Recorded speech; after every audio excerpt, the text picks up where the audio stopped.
അപകടത്തിൽപ്പെട്ട വാൻഹായ് 503 കപ്പലിലെ കണ്ടെയ്നറുകൾ തിങ്കളാഴ്ച മുതൽ കേരളത്തിലെ തീരപ്രദേശങ്ങളിൽ അടിയാൻ സാധ്യതയുണ്ട് എന്ന് സംസ്ഥാന ദുരന്ത നിവാരണ അതോറിറ്റിയുടെ മുന്നറിയിപ്പ് വന്നിരിക്കുകയാണ്. എറണാകുളം ജില്ലയുടെ തെക്കു ഭാഗത്തും ആലപ്പുഴ, കൊല്ലം ജില്ലകളുടെ തീരങ്ങളിലായിരിക്കും ഇത് അടിയുക എന്നാണ് മുന്നറിയിപ്പ് വന്നിരിക്കുന്നത്.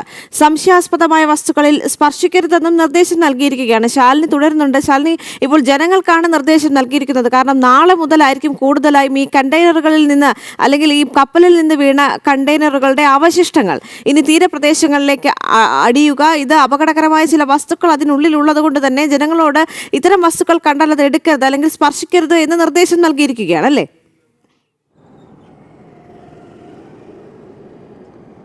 തീർച്ചയായും ദേവിക, തിരുവനന്തപുരം മുതൽ കാസർഗോഡ് വരെയുള്ള തീരദേശ മേഖലയ്ക്കാണ് ഇത്തരത്തിലൊരു ജാഗ്രതാ നിർദ്ദേശം സംസ്ഥാന ദുരന്ത നിവാരണ അതോറിറ്റി നൽകിയിട്ടുള്ളത്. കോസ്റ്റ് ഗാർഡിന്റെ നിർദ്ദേശപ്രകാരമാണ് ഇത്തരത്തിലൊരു നിർദ്ദേശം കഴിഞ്ഞ ദിവസം വൈകിട്ടോടുകൂടി സംസ്ഥാന ദുരന്ത നിവാരണ അതോറിറ്റി പുറപ്പെടുവിച്ചിട്ടുള്ളത്. അതായത് നാളെ മുതൽ ബുധനാഴ്ച വരെയുള്ള സമയങ്ങളിൽ ഏത് സമയവും അല്ലെങ്കിൽ ബുധനാഴ്ചയ്ക്ക് ശേഷവും ഏത് സമയവും ഇത്തരത്തിൽ കേരള തീരത്ത് കപ്പലിൽ നിന്നുള്ള കണ്ടെയ്നറുകൾ അടിഞ്ഞേക്കാം എന്നുള്ളതാണ്. കൊച്ചിയിൽ ഉണ്ടായ അപകടത്തിന് തൊട്ടു പിന്നാലെ കണ്ടെയ്നറുകൾ തിരുവനന്തപുരം മുതൽ കാസർഗോഡ് വരെയുള്ള മിക്ക ജില്ലകളുടെയും തീരദേശ മേഖലയിൽ അടിയുകയുണ്ടായി. കണ്ടെയ്നറുകൾ അടിയുന്നതിനപ്പുറം അതിനകത്തു നിന്നുണ്ടായിരുന്ന വസ്തുക്കൾ, പ്ലാസ്റ്റിക് ഗ്രാനുലുകൾ അടക്കമുള്ള പദാർത്ഥങ്ങൾ കേരള, തമിഴ്നാട് തീരങ്ങളിലൊക്കെ അടിയുന്നൊരു സാഹചര്യം. സമാനമായ സാഹചര്യമാണ് വാൻഹായി എന്ന് പറയുന്ന ആ ഒരു കപ്പലിൽ നിന്നും വീണിട്ടുള്ള കണ്ടെയ്നറുകൾ കേരള തീരത്തേക്ക് അടിയാനുള്ള സാഹചര്യമുള്ളത്. ഞാനിപ്പോൾ നിൽക്കുന്ന തിരുവനന്തപുരം വെട്ടുകാട് പള്ളിക്ക് സമീപമുള്ള തീരദേശ മേഖലയിലാണ്. കഴിഞ്ഞ ദിവസങ്ങളിലൊക്കെ ഇവിടെയും ഇത്തരത്തിൽ കണ്ടെയ്നറുകൾ അടിഞ്ഞ സമയത്ത് ഇവിടെയും ഈ പ്ലാസ്റ്റിക് ഗ്രാനുലുകളും മറ്റും അടിയുന്ന ഒരു സാഹചര്യം ഉണ്ടായിട്ടുണ്ട്.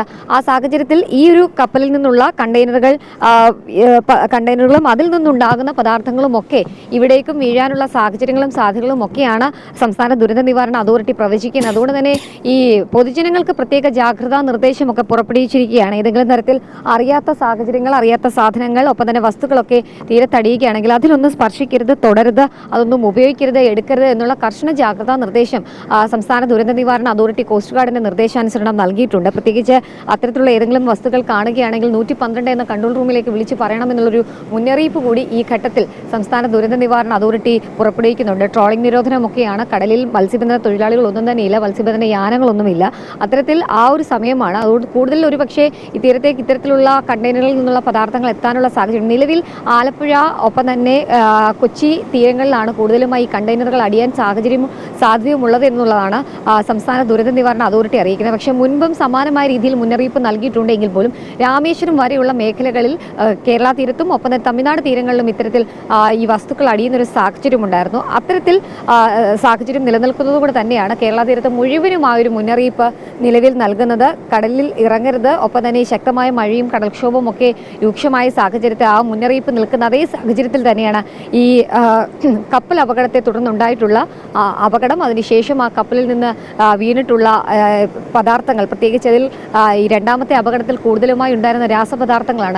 കീടനാശിനികൾ അടക്കമുള്ള വലിയ രീതിയിൽ മനുഷ്യനും ഒപ്പം തന്നെ ജാലങ്ങൾക്കുമൊക്കെ വലിയ രീതിയിൽ ജീവൻ അപായം ഉണ്ടാക്കുന്ന രീതിയിലുള്ള പദാർത്ഥങ്ങളാണ്. അപ്പോൾ ആ വസ്തുക്കൾ കാണുകയാണെങ്കിൽ അല്ലെങ്കിൽ തീരത്തടിയുകയാണെങ്കിൽ അത് കൈകൊണ്ട് പോലും തുടരുത്, 200 മീറ്റർ അകലം പാലിക്കണം എന്നുള്ളൊരു പ്രത്യേക ജാഗ്രതാ നിർദ്ദേശം നൽകിയിരിക്കുകയാണ്. നമ്മൾ കഴിഞ്ഞ ദിവസങ്ങളൊക്കെ കണ്ടതാണ്. കൊച്ചിയിൽ അപകടത്തെ തുടർന്ന് ഇത്തരത്തിൽ ഒരു കണ്ടെയ്നറുകൾ ജില്ലയുടെ പല തീരദേശ മേഖലകളിലും അടിഞ്ഞപ്പോൾ തീരദേശവാസികളും മറ്റ് ആളുകളും ഒക്കെ കാണാനെത്തുക, ഇതിൽ തൊടാനും അത് തടിയൊക്കെ നമ്മൾ കണ്ടതാണ്, എടുത്ത് പോകുന്ന സാഹചര്യം. പക്ഷേ ഇത്തവണ അങ്ങനെയല്ല. കനത്ത ജാഗ്രതാ നിർദ്ദേശമാണ് ഈ ഘട്ടത്തിൽ നൽകിയിട്ടുള്ളത്. കാരണം ഈ രണ്ടാമത് അപകടത്തിൽപ്പെട്ടിട്ടുള്ള വാൻഹായ് എന്ന് പറയുന്ന കപ്പൽ കൂടുതലും ഉണ്ടായിരുന്ന രാസകീടനാശിനികളാണ്. അത് വലിയ രീതിയിലുള്ള ആരോഗ്യ പ്രശ്നങ്ങൾ ഉണ്ടാക്കുന്നതാണ്. അതുകൊണ്ട് തന്നെ പ്രത്യേകിച്ച് ജാഗ്രതാ നിർദ്ദേശങ്ങൾ, മുൻകരുതലുകളൊക്കെ ജനങ്ങൾ സ്വീകരിക്കണം എന്നുള്ള ഒരു അറിയിപ്പാണ് ഈ ഘട്ടത്തിൽ സംസ്ഥാന ദുരന്ത നിവാരണ അതോറിറ്റി നൽകുന്നത്. എന്തായാലും നാളെ മുതൽ 16-ാം തീയതി മുതൽ വരും ദിവസങ്ങളിൽ ഏത് നിമിഷവും കേരള തീരത്തിൻ്റെ പ്രത്യേകിച്ച് കൊച്ചി, എറണാകുളം മേഖലകളിലും തീരദേശ മേഖലകളിലും ആലപ്പുഴ അടക്കമുള്ള മേഖലകളിലും തിരുവനന്തപുരത്ത് വരെ ഒരു പക്ഷേ ഇത്തരത്തിലുള്ള കണ്ടെയ്നറുകൾ എത്താനുള്ള സാഹചര്യവും സാധ്യതയുമാണ് സംസ്ഥാന ദുരന്ത നിവാരണ അതോറിറ്റി പ്രവചിക്കുന്നത്. അത് മുന്നിൽ കണ്ടുകൊണ്ടുള്ള മുൻകരുതലും ജാഗ്രതാ നിർദ്ദേശവുമാണ് ഇപ്പോൾ നൽകുന്നത്. ദേവിക. ശരി.